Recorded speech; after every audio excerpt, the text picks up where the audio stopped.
¿Qué tal, jóvenes y señoritas? Muy buen día. Los saludo desde este lado, esperando que se encuentren muy bien y que estén teniendo un día muy agradable. El tema de hoy es lo que se llama el First Conditional o lo que es lo mismo Future Possible. Ya vimos por aquí de repente en las sesiones anteriores lo que es el segundo condicional. En esta ocasión vamos a ver el primer condicional ahora, que también lo llamamos futuro posible por la expresión de algo que tenemos la certeza de su probabilidad de que suceda. Obviamente, esta probabilidad va a depender mucho de que la condición se cumpla, ¿ok? A diferencia del primero y segundo condicional, a diferencia del segundo condicional, a eso me refiero, el segundo condicional habla de algo muy poco probable, algo que no es imposible que suceda, pero que pensamos o creemos muy poco probable. En los ejemplos en ese momento utilizamos cuando decíamos, si me gano la lotería, en ese caso estamos hablando de un futuro que no es tan posible o no es tan probable. Entonces hablamos del segundo condicional. Si me ganara la lotería, ¿qué pasaría? ¿Ok? En este caso, el primer condicional o lo que es el futuro posible se refiere más a algo que sí va a suceder o que pensamos que sí va a suceder, ¿sí? En este caso, las estructuras se usan diferente, pero básicamente lo que es la forma en la que se construye un condicional es muy similar, es la misma, ¿ok? Dice aquí que se utiliza para expresar algo muy posible en el caso de que una condición particular se cumpla. When to use it?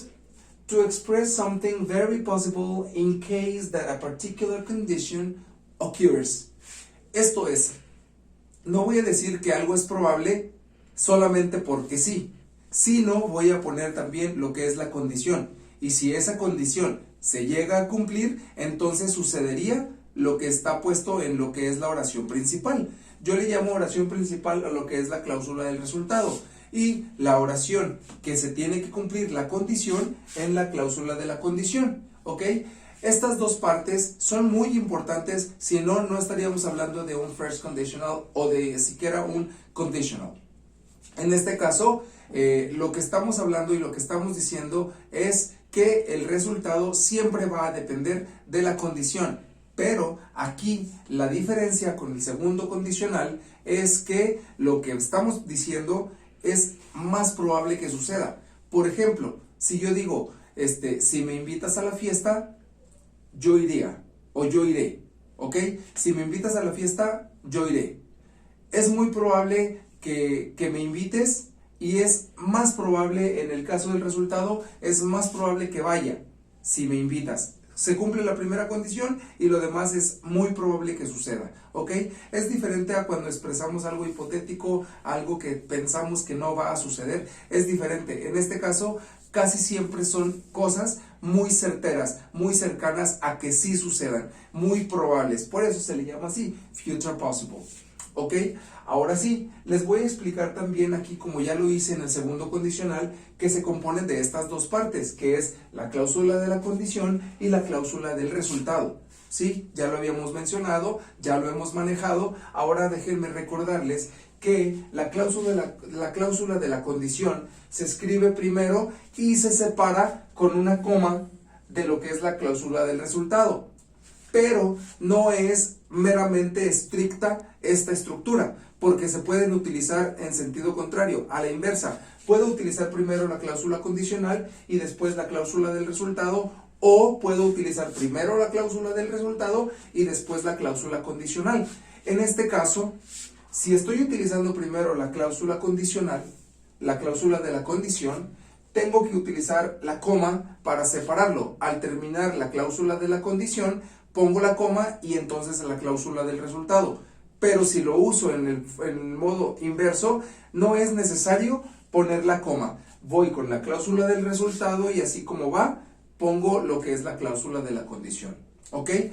Les voy a explicar nada más cómo está la cláusula de la condición y la cláusula del resultado en su estructura afirmativa, y en el próximo video, en la segunda parte, les explico lo que es las formas negativas y la forma interrogativa, que también aplican para esta condicional.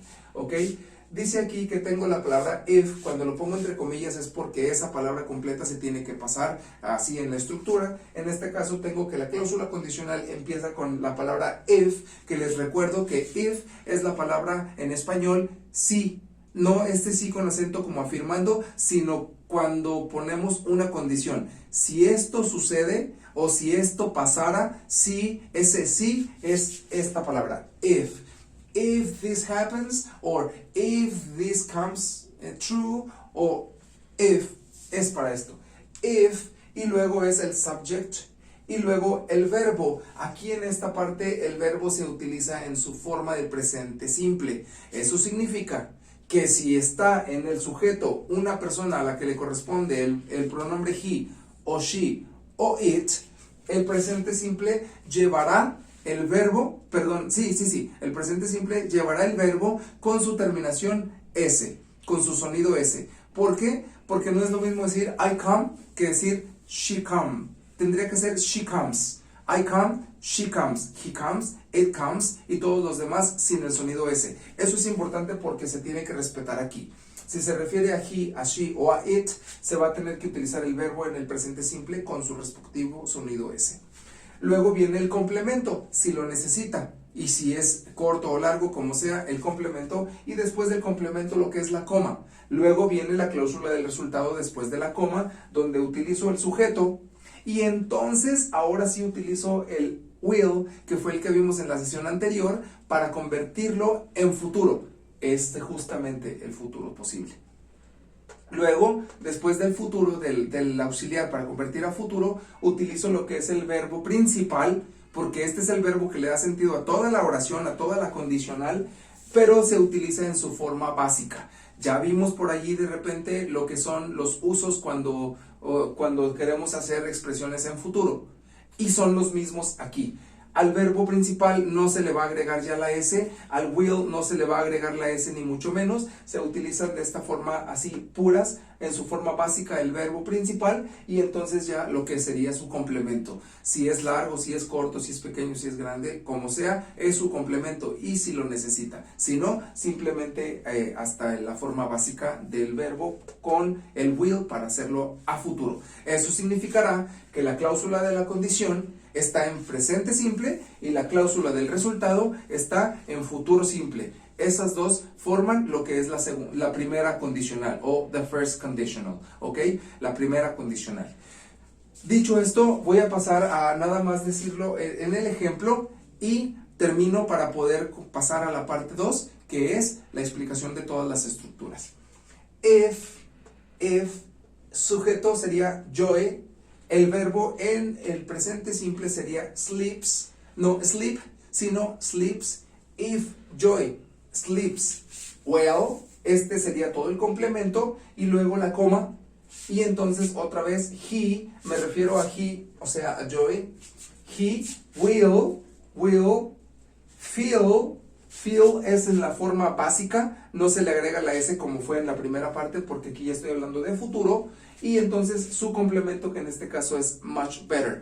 En este caso ya la oración construida quedó como if Joy sleeps well, he will feel much better. ¿Ok?